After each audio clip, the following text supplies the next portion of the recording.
ఇద్దరు నిన్నటి వరకు మిత్రులు. ఒకరంటే ఒకరికి ఎంతో అభిమానం. ఒకరు టెక్నాలజీలో రారాజు, మరొకరు అగ్రదేశానికి అధ్యక్షుడు. వారే ఎలన్ మస్క్, డొనాల్డ్ ట్రంప్. మొన్నటి వరకు ప్రాణమిత్రుల్లా ఉన్న వీరిద్దరూ ఇప్పుడు శత్రువులుగా మారుతున్నట్టు తెలుస్తోంది. వీరిద్దరి మధ్య స్నేహబంధం చెడినట్టే కనిపిస్తోంది. ఒకరిపై ఒకరు ప్రతి విమర్శలు చేసుకుంటున్నారు. ట్యాక్స్ బిల్లుపై అసంతృప్తితో మొదలైన ఈ విభేదాలు ఎన్నికల్లో గెలుపుపై మాటల యుద్ధం వరకు వెళ్లాయి.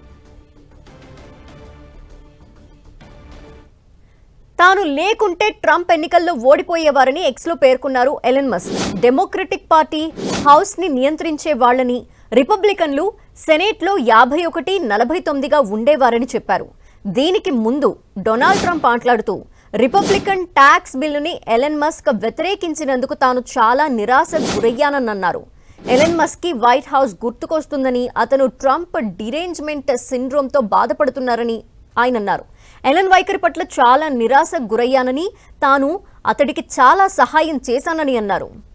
అమెరికా అధ్యక్ష ఎన్నికల్లో ట్రంప్ గెలుపునకు సొంత డబ్బును నీళ్లలా ఖర్చు చేసిన మస్క్ ఇప్పుడు అదే ట్రంప్ వైఖరిని తప్పుపడుతున్నారు.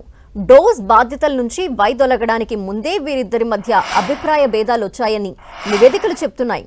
దానికి ప్రధానంగా 5 కారణాలున్నట్టు శ్వేత సౌధం వర్గాలు అభిప్రాయపడుతున్నాయి. బిగ్ ట్యాక్స్ బ్రేక్ బిల్లు వీరిద్దరి మధ్య దూరాన్ని పెంచినట్టు తెలుస్తోంది. అమెరికన్లకి పన్ను తగ్గించేందుకు ఈ బిల్లుని తీసుకొచ్చారు. మధ్య దూరానికి ఈ బిల్లే ప్రధాన కారణంగా తెలుస్తోంది. ఈ బిల్లుతో ధనికులకు 4.5 లక్షల కోట్ల డాలర్ల మేర లబ్ధి చేకూరి పేదలకు ఉద్దేశించిన సంక్షేమ పథకాలు మరుగున పడతాయని మస్క్ తప్పుపడుతున్నారు. ఇదో అసహ్యకరమైన బిల్లుగా అభివర్ణించారు ఆయన.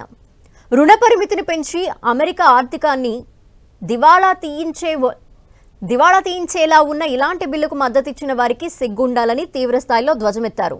కిల్ ది బిల్ అంటూ ట్వీట్ చేశారు. అయితే ఎలక్ట్రిక్ కార్లకు రాయితీ తగ్గింపు అంశం బిల్లులో ఉండటం వల్లే మస్క్ దీన్ని వ్యతిరేకిస్తున్నారని ట్రంప్ వర్గం ఎదురుదాడికి దిగుతోంది.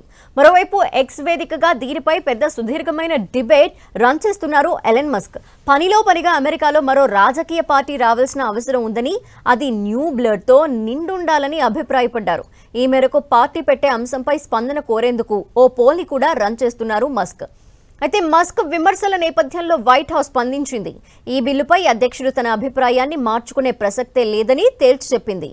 ఎలన్ మస్క్ ఈ బిల్లుపై ఎలాంటి వైఖరి కలిగి ఉన్నారో అధ్యక్షుడికి ఇప్పటికే తెలుసని, ఇది అధ్యక్షుడి అభిప్రాయాన్ని మార్చదని White House press secretary Karoline Leavitt అన్నారు. ఇది గొప్ప అద్భుత బిల్లు అని, ఆయన దానికి కట్టుబడి ఉన్నారని స్పష్టం చేశారు.